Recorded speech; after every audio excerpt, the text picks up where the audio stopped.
Sim. Agora, Bruno, entrando um pouquinho agora no mundo dos investimentos, Sim. qual o perfil de investidor do Bruno hoje? Como é que você diversifica os seus investimentos? Bom, eu diversifico em várias classes de ativos. O meu perfil eu considero até arrojado, porque é 100% renda variável. Só que tem um detalhe, a minha carteira de investimentos é uma carteira para aposentadoria. Então, algumas pessoas constroem uma carteira de investimentos pensando assim, eu vou começar a construir patrimônio, então eu vou ter o dinheiro ali do médio prazo, do curto prazo, e alguns sonhos ou realizações que quero fazer nesse período, daqui a 3, 4 anos. Então, faz muito sentido ter uma série de produtos que vão de encontro com esse objetivo financeiro, de prazos menores. Eu construí a minha carteira de investimentos exclusivamente para aposentadoria. Então, ponto final é para o longo prazo. Então, eu me dou o privilégio de ter uma carteira de 100% renda variável. Muitas pessoas acham que isso é um pouco arriscado demais, né? Mas talvez esteja indo de encontro também com o meu perfil. Eu sou uma pessoa otimista por natureza, sempre fui muito otimista. Minha esposa até fala sobre isso. Você sempre acha que tudo vai dar certo. Então, eu tenho esse cuidado de falar sempre isso lá no canal, porque minha carteira, o pessoal vê só ações, fundos imobiliários e investimento no exterior. Não tem um CDB, não tem um LCI, não tem... É legal? É claro que é legal, para determinados objetivos.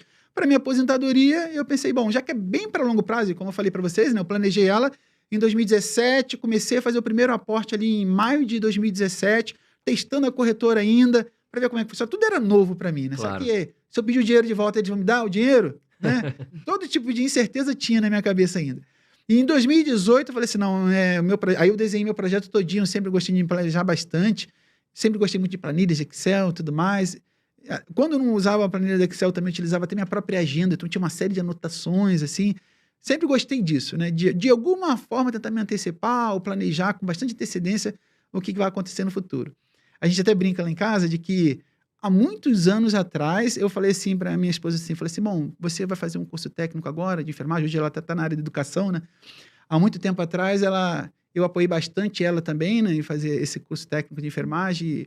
Eu já planejava, bom, quando você tiver um curso técnico de enfermagem, você vai terminar o curso em tal ano, aí você vai passar um tempo de experiência, não sei o que, ainda no ano tal, você deve estar ganhando mais ou menos isso aqui. Aí é tipo assim, um exercício de imaginação meramente, né?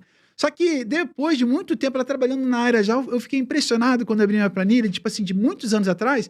Eu falei, Lucinha, quanto é que tu... O nome dela é Luciane, mas eu chamo ela de Lucinha, né? Eu falei assim, Lucinha, quanto é que tu tá ganhando hoje lá na empresa que tu trabalha? Ela falou assim, tanto. Eu falei assim, caramba, isso só pode ter sido sorte, né? Porque foi tipo assim, foi na mosca, errei por alguns reais, né? Tipo assim, tava na casa da centena ali, né? 2.100 e pouco, 3.100 e pouco, alguma coisa assim. Então, eu sempre gostei bastante de planejar. Então, falando novamente sobre a minha carteira, né? Quando eu planejei minha carteira, foi de 2018 até 2037. Então, tem um período aí de, sei lá, 20 anos praticamente, né? Então, bom, já como é para 20 anos, o que vai acontecer na política, na economia, o presidente que vai entrar, seja lá o que for, não vai ter tanta interferência na minha carteira assim. Então, eu vou colocar em renda variável, gostei, me entusiasmei assim com o mercado de renda variável. E ainda continuo entusiasmado, muito feliz em continuar investindo, e me sinto bem investindo e sem nenhum tipo de preocupação. Mas também fica o alerta também para as pessoas que têm projetos de construir uma carteira para prazos menores, ter esse cuidado, não ser 100% renda variável, a não ser que seja um perfil um pouquinho mais arrojado. Mais arrojado. E você, hoje, sua carteira, como é que está diversificada, ô Bruno? Por exemplo, fundos imobiliários, ações, investimento exterior... Como é que você diversifica? Sim, eu adotei já desde o começo, né, a intenção de investir em várias classes de ativos diferentes. Então, eu invisto em fundos imobiliários, ações de empresas brasileiras e ações de empresas americanas. Lá no começo, e que é muito difícil você criar uma diversificação muito grande com pouco dinheiro, eu utilizei ETF. Então, tipo, BOVA11, IVVB11, né, e alguns fundos imobiliários. Eu me lembro que no começo foram 4 fundos imobiliários apenas, né? E aí foi aumentando o aporte e tal, e continuei. Depois aumentei um pouquinho mais de fundos imobiliários, BOVA11, IVVB11, mais fundos imobiliários, 10, 12, 14. Aí depois que BOVA11 ganhou um corpo maior, eu falei assim, vou vender todo esse ETF do BOVA11. Também já tinha estudado mais, já tinha aprendido mais, tinha mais maturidade em relação ao mundo da renda variável e das ações. Falei, tá na hora de vender BOVA11 e comprar ações individualmente. Então hoje meu patrimônio, né, minha carteira tá assim. Muitas ações de empresas brasileiras, muitos fundos imobiliários, né? E o ETF VV11 para dolarizar essa parte da carteira. Então, basicamente assim. Mas você sabe, a minha carteira hoje também 80% é renda variável. Aham. Eu tenho 80? 80%. 20% eu tenho renda fixa. Sim. Mas as pessoas, às vezes, elas não têm o conhecimento. Quando a gente fala, poxa, 80% de renda variável, você é maluco. Só que elas não entendem que ao investir no exterior, a gente está investindo em dólar. Se acontecer um problema muito grande aqui no Brasil, o dólar vai disparar. Então você tem um equilíbrio, Sim. né? Ao mesmo tempo, fundos imobiliários é uma classe de ativos que, se você investir certinho, sem muito risco, escolher ativos mais seguros, também vai variar pouco. E você ainda vai ganhar aquele aluguel mensal. Até mesmo em ações, a gente pode incluir uma carteira de ações que é bem consolidada, empresas mais protetivas, que pagam bons dividendos. Então, apesar da gente falar 80%, 100% em renda variável, às vezes não tá tão arriscado, não é isso. Não quer dizer que o cara coloca, às vezes, 80% em renda fixa, mas os 20% que ele coloca em renda variável, ele vai colocar só em ações malucas. Sei lá, o cara quer a nova Magalu, o cara vai investir em Casas Bahia, vai investir na Oi. Investe em uma empresa que tá em recuperação judicial. As lojas americanas. Aí o cara tem muito mais risco do que nós que estamos com maior percentual. Então depende. Dentro de renda variável dá pra gente trabalhar uma segurança. Sim. Agora, Bruno, uma curiosidade. Qual foi a sua primeira ação que você comprou na Bolsa de Valores? Então, por causa desse histórico, né, de ter BOVA11 por um grande período e depois resolver transformar isso em ações individualmente, quando eu vendi BOVA11, aí eu já tinha ali um capital para comprar, tipo, a minha primeira ação foi junto com mais 9. Então teve Petrobras, teve Vale, algumas estão até hoje na minha carteira, né?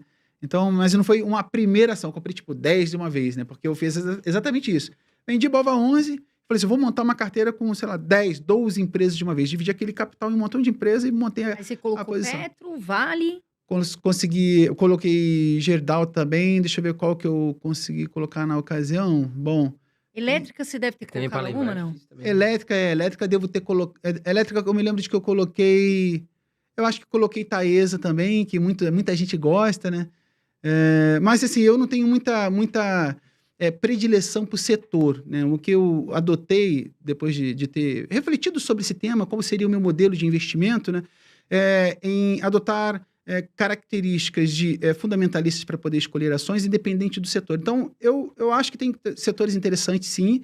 Muitas pessoas gostam de olhar para o setor na hora de investir, mas eu gosto de criar algumas condições antes de selecionar o setor. Porque eu entendo que um setor pode ser bastante promissor e não ter um ano bom, ou pode ser um setor em que algumas empresas vão muito bem e outras não. Então, a pessoa, poxa, mas a empresa estava dentro daquele setor tão pungente, tão interessante e não foi bem, né? Porque não é só o setor também, tem a empresa e algumas características da empresa, né? A Vivo e a Oi é um exemplo claro, né? A Vivo é uma baita potência e a Oi à beira da falência. Sim, no setor elétrico também tem as geradoras, tem as transmissoras, as distribuidoras, né? Então que tem perfis bem diferentes, né? As distribuidoras têm alguns cuidados adicionais em relação ao tratamento com o cliente, por exemplo, que tem alguns indicadores ali que penalizam elas bastante, que é o DEC, o FEC, então... quando falta luz na casa de uma pessoa, por muito tempo, e a gente viveu recentemente em muitos casos no Brasil todo, né, de falta de luz, então existem, eu acho que, de alguma forma, uma imposição maior sobre distribuidores, então as geradoras são mais tranquilas, as transmissoras são mais tranquilas. Acho que talvez por isso que o pessoal gosta tanto de Taesa, né? Aliás, São Paulo ficou muito tempo aqui com um problema de... Esses dias, né, que choveu bastante, né? Muitos bairros ficaram sem luz. Sim. E realmente, eu não gosto muito de trabalhar com distribuidor, porque... É o que a gente fala, né? Geradora e transmissora, você tem um cliente, geralmente. A distribuidora, você tem milhões de clientes, os problemas, eles aumentam bastante, né?